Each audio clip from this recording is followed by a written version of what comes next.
اس میں پچھلی آیت نمبر جو 11 تھی، اس میں ہمارا یہ ذکر ہوا تھا، اللہ تبارک و تعالیٰ نے ارشاد فرمایا تھا وَإِذَا قِيلَ لَهُمْ لَا تُفْسِدُوا فِي الْأَرْضِ، اور جب ان منافقین سے کہا جائے کہ تم زمین میں فساد مت کرو، قالوا، تو یہ کہتے ہیں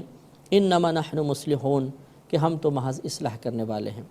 الا انہم هم المفسدون، خبردار بے شک یہی فساد کرنے والے ہیں، ولکن لا یشعرون، اور لیکن یہ اس کا شعور نہیں رکھتے۔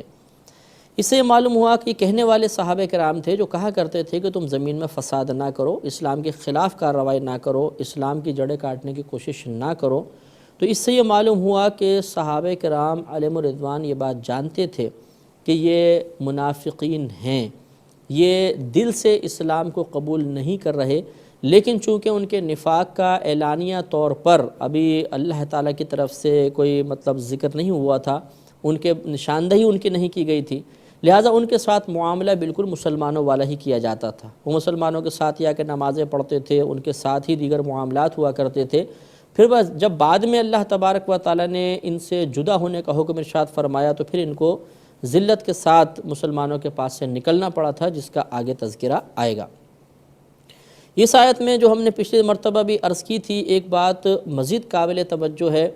کہ اللہ تعالیٰ نے ارشاد فرمایا الا انہم هم المفسدون، خبردار بے شک یہی فساد کرنے والے ہیں۔ معلوم یہ ہوا کہ اگر کوئی اپنے فساد کو چھپاتا ہو، ظاہر اس کا اچھا ہو، اور اس کا وہ فساد مسلمانوں کے لیے نقصان کا باعث بن جائے تو اس کے فساد کو ظاہر کر دینا یہ سنت الہیہ ہے۔ لہٰذا اس آیت سے یہ استدلال کرنا درست ہوگا کہ اگر کوئی شخص ایسا ہے جو بالفرض مسلمانوں میں ہی ہے، مسلمان ہی ہے، لیکن اس کی عادات و اطوار ایسی ہیں جس کی وجہ سے کسی مسلمان کو نقصان پہنچ سکتا ہے، اور یہ دوسرا مسلمان اس کی ان عادات پر واقف نہیں ہے، تو اس کو پھر یہ اس کی بری عادات بتا دینا یہ غیبت میں شامل نہیں ہوگا۔ لہٰذا بعض اوقات لوگ مشورہ طلب کرتے ہیں، ہم اپنی بچی کی شادی فلاں مقام پہ کرنا چاہتے ہیں، لڑکی کی شادی فلاں مقام پہ کرنا چاہتے ہیں، یہ کیسا ہے؟ تو اگر اس شخص کو جس سے مشورہ طلب کیا جا رہا ہے ان لوگوں کے بارے میں معلوم ہے کہ وہ غلط قسم کے لوگ ہیں، تو ان کی غلطی کی نشاندہی کر دینا اس میں شرعاً کوئی حرج نہیں ہوتا، یہ غیبت میں شامل نہیں ہوتی ہے۔ ہاں یہ ضرور خیال رکھا جائے کہ یہ نشاندہی کرنا باعث فتنہ نہ ہو، ایسا نہ ہو کہ ان کی طرف سے پھر کوئی ضرر پہنچے۔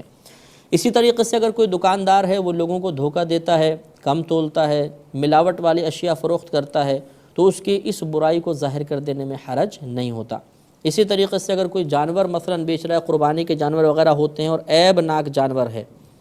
اور قریب سے گزرنے والا دوسرا مسلمان دیکھ رہا ہے کہ یہ عیب ناک جانور گاہک کو دے رہا ہے، گاہک اس پر مطلع نہیں ہے، تو اس کے عیب کو ظاہر کر دینے میں شرعاً کوئی حرج نہیں ہوتا ہے۔